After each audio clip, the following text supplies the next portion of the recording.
Brad. Hi, Sal. Banos, Ecuador. Yes, adventure capital of, well, Ecuador. Maybe not the world. Maybe not.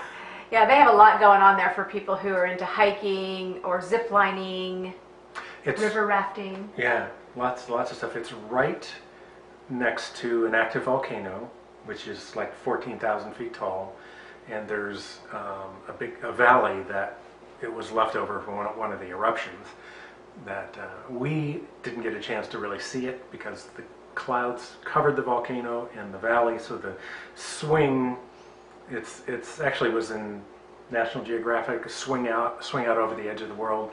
You know, it falls a couple thousand feet. We swung out, but there's just a bunch of fog, so you you couldn't tell how far down it was. So yeah, and it's fog, like a tree swing. Is that what you're talking yeah. about? The tree swing? Yeah. Okay. So we couldn't get the the thrill. Not that I would really go on that anyway. I have a bit of a fear of heights, so. Yeah, it's definitely a cloud forest. I mean, it's the jungle, or it's on the edge of the Amazon. Yes. And it's very lush. And there's a big river that runs through. Yeah, a lot of waterfalls that coming off the mountains into this river. That's where the river rafting goes on too. Mm-hmm. So we took a trip to the Amazon, so that was neat. That was really great. It was easy to book. We booked it through a local tour company in the middle of town, and they took care of everything. Yeah, yeah. It was weird. We first got in the car, and there were 3 guys in the car, and but I thought it was odd, but didn't feel uncomfortable per se. And then they got, I don't know, 10 miles out of town and dropped one of the guys off. Yeah. And they just, oh yeah, he just needed to get to his brothers or whatever. I don't remember why. He just needed a ride. Yeah, so, and then they continued out and we hiked to a waterfall. In the Amazon? I mean, that's really through the jungle. I did not enjoy that very much. Did you like it? Yeah, I thought it was good. I like waterfalls. Yeah. So there were lots of bugs. The poisonous frogs. He pulled one up, a little tiny thing. When you were crossing some of the rivers, there were these just 25, 30 spider webs with these big spiders. So you're in the jungle. So it was kind of cool to see that. I enjoyed the waterfall, and there was a big carved face on a rock when you get out there. We visited an indigenous people, the Shuar people, who inhabit that area, and we visited their village, and that was really interesting. Yeah. There was this really adorable little girl there that painted our faces with their traditional face paint that they use for their tribe people. And there was a gentleman who showed us how to use a blowgun. A blowgun that Sally got the parrot. I hit the target. Yeah, so it was a wooden parrot, so she didn't actually kill anything. But I came so close. But she got it. And he was dead on every time. I mean, and he was in traditional dress. That was really interesting. That was neat.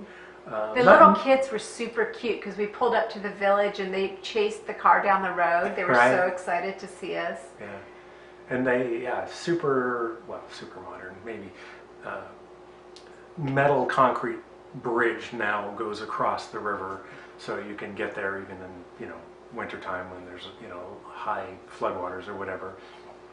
You saw their traditional buildings, and then in the end they take you into a small shop and sold us some souvenirs. Yeah, really we probably stuff. spent $20. $20, 22, something like that. They gave us chicha, which is the traditional alcoholic fermented beverage that they make. I did not know what it was, so I drank it up. And it was like, oh, it's some kind of a fruit juice or something. It tastes like kombucha. Yeah, and so I didn't know any better. Sally knew what it was. Did you even try it?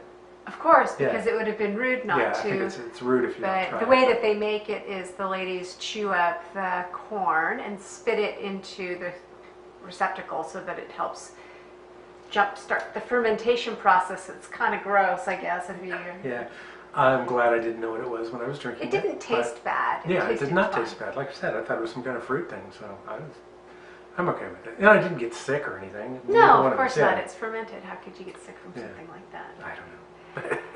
So what Not else? something the Western world thinks a lot of Right. you that way. Yeah. So, what else did we do while we were there? Oh, they had we stayed on the edge of town. Don't ever do that. Don't save money staying on the edge of town. Stay downtown. Although there was some great graffiti when we walked down, and you know, it was a 5-minute walk, but they built a stage outside our front door Oh, they had a festival. for some festival, and they blasted music till 3 o'clock in the morning. And I mean blasted. I cannot imagine what the dB was, but it was crazy loud. You know, full on electric speakers just right out our front door. So lesson learned, if you're going to visit, check for holidays and religious festivals or festivals Yes. in general, because you might be impacted. Yeah. I was able to get to sleep about midnight, and I think Sally was up till 3. Yeah. It was not a good night. And so if we would have stayed closer into town, we probably still would have heard it. You probably heard it all over the town, but it wouldn't have been as loud, and certainly wouldn't have been outside the front door.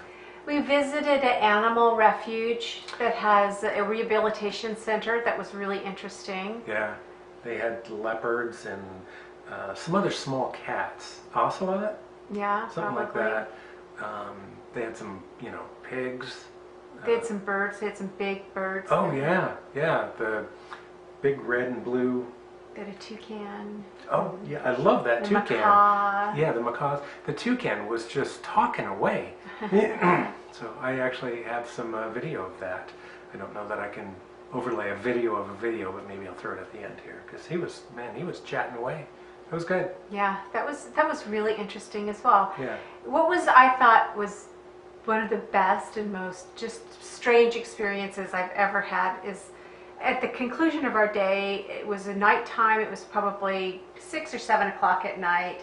The sun had gone down, and we were driving back to the town of Banos, driving out of the Amazon rainforest with two 20-somethings, and they were blasting Guns N' Roses on the radio. That was just, never in a million years would I have predicted that's something that would happen to me in all of my life. And there it was, and it was just great. It was such a great experience, so much fun. They had good taste in, you know, the Western rock, and I guess that's what people listen to. So it was great. So Really it was a fun. really fun day. Yeah. I would definitely recommend that whole area, but I think you're right. Stay near the square. Yeah, It's a really small town, Banos. right. You know, like I said, it was a 5-minute walk, but just because of that, you know, the music blasting was off-putting for staying at the edge of town. What else was there? There's lots of adventurous stuff. I mean, you can take a bus up the mountain, you can hike up the mountain, whitewater rafting, you know, zip lining, lots of waterfalls. I mean, they have up one valley, there's, you know, like 16 different waterfalls you can go see. We didn't plan long enough there. You know, we could have stayed for several more days, but it was kind of on the way to Cuenca. We were coming out of Quito, you know, didn't want to spend 24 hours on a bus. So, Right, because it was 8 hours, Yeah, on, the 8 hours bus on the bus to from get Quito, yeah, and then another, I don't know. I don't remember, because we stopped at a couple other places. Yeah. We stopped at Aliasu and Oh, right, Ingapirca right. on their way to Okay. Cuenca. So, And we can talk about those two stops, or that one stop, because I think we already talked about Ingapirca at one point. yeah. I'll look it up and see if we did. Yeah. Well, I don't think I have anything else to add. No, it I was fun. loved Ecuador. I really enjoyed Ecuador, and I definitely would say to anybody, if you want to just, it's actually not even that tough to get to. It's like a 7-hour flight out of the Right. United States to Yeah. get to Quito, which Yeah. is a great city. We talked about that earlier, so Yeah, do it. yeah, yeah. Ecuador's nice. It's clean, It's beautiful. beautiful. Money's U.S. dollars. How much easier can it get than that? Right. Yeah. So it's very easy. It would be a good place to start. Obviously, they do speak Spanish, but we get along just fine with our. We thought we could speak Spanish, but we don't. Thanks, Brad. Thanks, Sal. Do you want to have people go to your website and take a look at your photos, or? Yes. Yeah. Almost anywhere we talk about, I probably have it on my destination page. You can look at that and see what I wrote. On travelhunt.com. Yeah, travelhaunt.com. There'll be a lot of pictures there as well. Obviously, you'll see some of the pictures here. Please like and subscribe and comment. Comment what you like, what you'd like us to do, anything you'd like us to talk about, and we'd be happy to listen. So thanks. Thanks, Brad. Thanks, Al.